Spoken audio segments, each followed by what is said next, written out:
បាទតែមានសូនលំអរកាយបើគោរពជំរាបសួរបាទទៅកាន់ពុកម៉ែបងប្អូនទាំងអស់គ្នាដែលចូលចិត្តតាមដានទស្សនានៅការឲ្យតម្រុយឆ្នោតខ្មែរប្រចាំថ្ងៃនៅលើ Channel របស់ Admin បាទហើយថ្ងៃផងដែរវើត្រឡប់ជុំនឹង Admin សារជាថ្មីទៀតហើយដើម្បីបញ្ចែកជូននៅតម្រុយថ្មីទៅកាន់ពុកម៉ែបងប្អូនទាំងអស់គ្នាដើម្បីយកទៅផ្សងសំណាង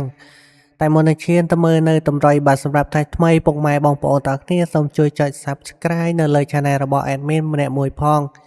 ហើយបើកនៅសញ្ញាកណ្ដឹងដើម្បីទទួលបាននៅវីដេអូថ្មីលេខតម្រុយល្អៗនៅលើ Channel របស់ Admin ដែលចែកជូនជារៀងរាល់ថ្ងៃរួមទាំងការផ្សាយផ្ទាល់នៅលទ្ធផលបាយឆ្នោតខ្មែររាល់ថ្ងៃប្រចាំវេននៅលើ Channel នេះតែម្ដងពុកម៉ែបងប្អូនអាចចូលមកទស្សនានៅបាទលទ្ធផលបាទជារៀងរាល់ថ្ងៃនៅលើ Channel របស់ Admin បាទចឹងកុំឲ្យខាតពេលវេលាយូរយើងទៅទស្សនានៅតម្រុយថ្ងៃថ្មីទាំងអស់គ្នាបាទពុកម៉ែបងប្អូនបាទហើយសម្រាប់ថ្ងៃនេះផងដែរថ្ងៃទី11ខែ7ឆ្នាំ2026បាទហើយសម្រាប់លេខតម្រុយរបស់ Admin ផងដែរបាទត្រៀមរួចរាល់សម្រាប់ចែកជូនទៅកាន់ពុកម៉ែបងប្អូនទាំងអស់គ្នាបាទសម្រាប់ថ្ងៃនេះផងដែរបាទសម្រាប់នៅខ្ទង់អូ Admin ឲ្យពុកម៉ែបងប្អូនបាទ2ខ្ទង់បាទហើយក្របទី1យើងអស់នៅខ្ទង់20ហើយចំពោះក្របទី2ផងដែរយើងអស់នៅខ្ទង់8ពុកម៉ែបងប្អូនបាទហើយចំពោះលេខ2លេខនៅថ្ងៃនេះផងដែរបាទចំពោះលេខ2លេខយើងមានបាទ27 29 84ហើយក្របចុងក្រោយបាទ13លេខ13ពុកម៉ែបងប្អូនទាំងគ្នាបាទហើយចំពោះលេខធំ3លេខចំពោះលេខធំ3លេខមានបាទ761គុណហើយមួយក្របទៀត5 37គុណហើយក្របចុងក្រោយបាទ4 29គុណពុកម៉ែបងប្អូនបាទហើយបាទសម្រាប់ថ្ងៃនេះផងដែរខ្ទង់អុសយើងមាន2ខ្ទង់បាទ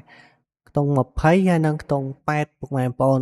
ហើយចំពោះលេខ2លេខនៅថ្ងៃនេះផងដែរបាទមានបាទ27 29 84ហើយនិង13ក្របចុងក្រោយណា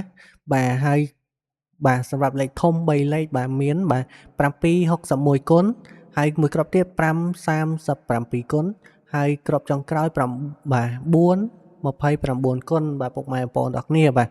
ហើយសម្រាប់លេខតម្រុយនៅថ្ងៃនេះផងដែរពុកម៉ែបងប្អូនឆ្លាញ់ពេញចិត្តអាចយកទៅផ្សងសំណាងបានបាទ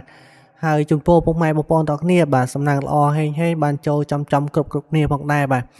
ហើយថ្ងៃនេះ Admin មានតែប៉ុណ្្នឹងទេមកចែកជូននៅតម្រុយថ្ងៃថ្មីទៅកាន់ពុកម៉ែបងប្អូនទាំងអស់គ្នាសង្ឃឹមថាពុកម៉ែបងប្អូនទាំងអស់គ្នាបាទពេញចិត្តនៅវីដេអូតម្រុយនៅថ្ងៃនេះផងដែរបាទកុំភ្លេចជួយចុច like លើវីដេអូ Admin ម្នាក់មួយផងដើម្បីជាកម្លាំងចិត្តដើម្បីបាទ Admin ធ្វើនៅលេខតម្រុយជារៀងរាល់ថ្ងៃបាទចែកជូនទៅកាន់ពុកម៉ែបងប្អូនទាំងអស់គ្នាដើម្បីយកទៅផ្សងសំណាងចឹងអរគុណច្រើនសម្រាប់ការទស្សនាពុកម៉ែបងប្អូនទាំងអស់គ្នាជួបនៅ Admin នៅថ្ងៃស្អែកជាបន្តទៀតបាទអរគុណច្រើនជម្រាបលាពុកម៉ែបងប្អូនទាំងអស់គ្នាបាទ